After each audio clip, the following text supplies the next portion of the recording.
Innovative Industrial Properties is a cannabis-focused REIT, which was incredibly hyped in 2020 and 2021. At its peak, it reached almost $290, but today it trades for $77.5. If you're a fan of Peter Lynch, you know that the best thing to do with hot stocks is to avoid them when everybody's talking about them. However, once the public loses its love for the hot stock and the valuation crashes, you can often scoop up some amazing deals at massive discounts. Is this the case with IIPR? Let's take a look at the recent earnings. The first thing we see is that Innovative Industrial Properties has beaten both FFO and revenue estimates. FFO came in at $2.07, beating expectations by 3.5%. Revenue came in at $76.5 million, beating by $3 million, about 3.8%. A surprise of 3 or 4% is really nothing spectacular. Really, we want 10% or more to see any meaningful move in price, but it is still reassuring to see positive results from Innovative Industrial Properties. Now, let's take a look at some of the other metrics that IIPR posted. Rent collection stood at 97% versus 98% in the previous quarter. Rent collection really has been a sensitive topic with IIPR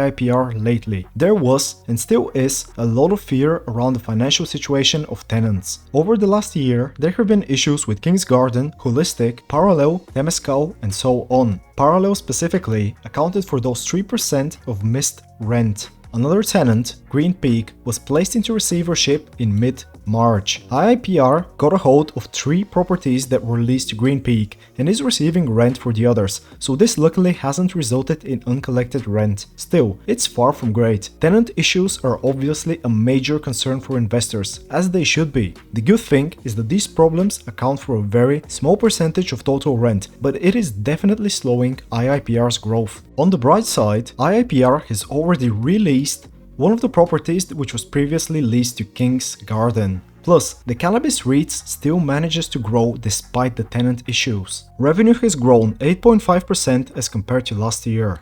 FFO has grown 4.5% and adjusted FFO has grown 5.1%. The dividend has also grown by 11% as compared to last year, which is why a lot of investors continue to follow IIPR. Still, we can see that Innovative Industrial Properties' portfolio has not changed since last quarter. 108 properties across 19 states with about 8.9 million of rentable square feet, including 1.6 rentable square feet under development or redevelopment. However, IIPR did fund a net $45 million for building improvements during the quarter. Their total gross assets amounted to approximately $2.6 billion and equity to $1.95 billion as of the end of Q2, with about $304 million in debt. This resulted in roughly $4.5 million of interest payments in Q2, which are well covered. Also, the debt-to-equity ratio currently stands at 15.5%, which is one of the best in the REIT industry as a whole. However, the tangible book value per share has not changed much. In fact, it's gone down slightly by about 0.3%,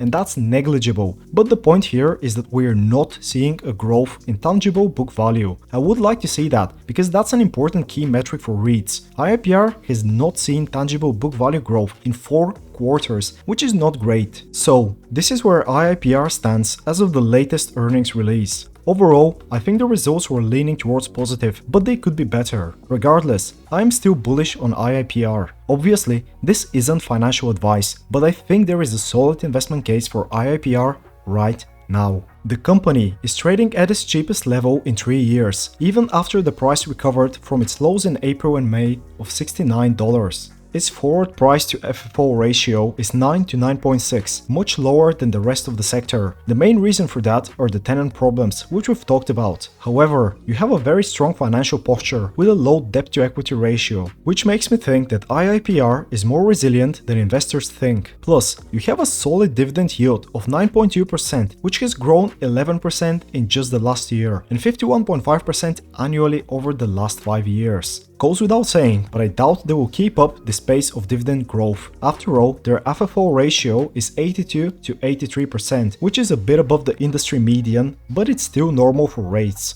Analysts expect a more modest 8.5% increase over the next year. Personally, I think 5% are more likely, maybe even less depending on how the next few quarters develop for innovative industrial properties. The other thing is that short interest has dropped a lot over the year. Currently, it is about 8%, down from about 12% in January. And as you can see, the short interest has gone down from $337 million to just about $174 million. IIPR had also started picking up some momentum since the start of June, bouncing a few times off of the 200-day simple moving average, but generally trending up. The problem is that the trend is not that established yet. Plus, as we can see, literally today, IIPR broke the 200-day moving average. That's generally not a good sign, and if the prices continue to go down, we could see a reversal in the trend. Having said all of this, I also need to point out that IIPR is far from being a safe stock. It has a lot of risk attached to it. To an extent, this is what has pushed IIPR this low this year. The main three factors that I think IIPR is facing are these: interest rates, real estate bubble, and regulation. Interest rates are at the highest level since IIPR went public in late 2016. Currently, they stand at 5.25 to 5.5%. Now, I actually think that this doesn't pose an immediate direct risk to IIPR since their bonds mature in 2026. However, it can affect the financial stability of its tenants. A lot of them are small companies with a relatively fragile business. High interest rates also mean that raising capital has been a lot harder for cannabis companies. Capital raises have gone down massively, and most of it is now debt, over 85% apparently. The real estate bubble is another major risk. Personally, I don't think innovative industrial properties run a lot of risk here, and here is why. There is likely a bubble in real estate, that's almost certain. Expectations are for retail and commercial real estate prices to drop by about 40% this year, as a lot of owners will struggle to refinance with higher interest rates. As we can see,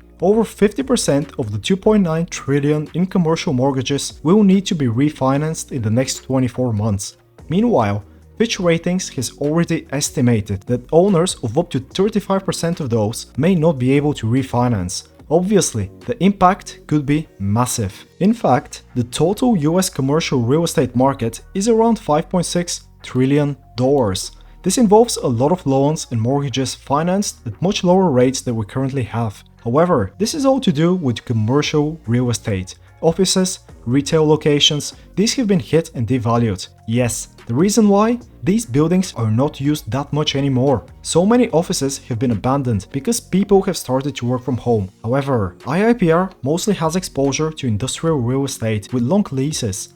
91% of their portfolio is industrial, and the weighted average remaining lease on these is 15 years. Industrial real estate has not suffered a devaluation due to work from home. Am I saying there is no bubble in industrial real estate? No. There definitely could be a bubble due to low interest rates, yes, but how will this impact IIPR? They have no real estate that is used as collateral. They have no outstanding mortgages which need to be refinanced at higher rates. There's no incoming debt obligation. That will require them selling real estate at lower prices to pay off. Falling property valuations may affect their balance sheet. Yes, but I don't think it poses a risk to their operations or financial stability anytime soon. I could be wrong, of course, but it seems like IIPR is not as exposed to this risk as some investors believe. The other big risk for IIPR is regulation. With cannabis, there is always a legal risk. States which have legalized cannabis could roll this back. There could be new FDA regulations, there could be new state regulations, federal regulations.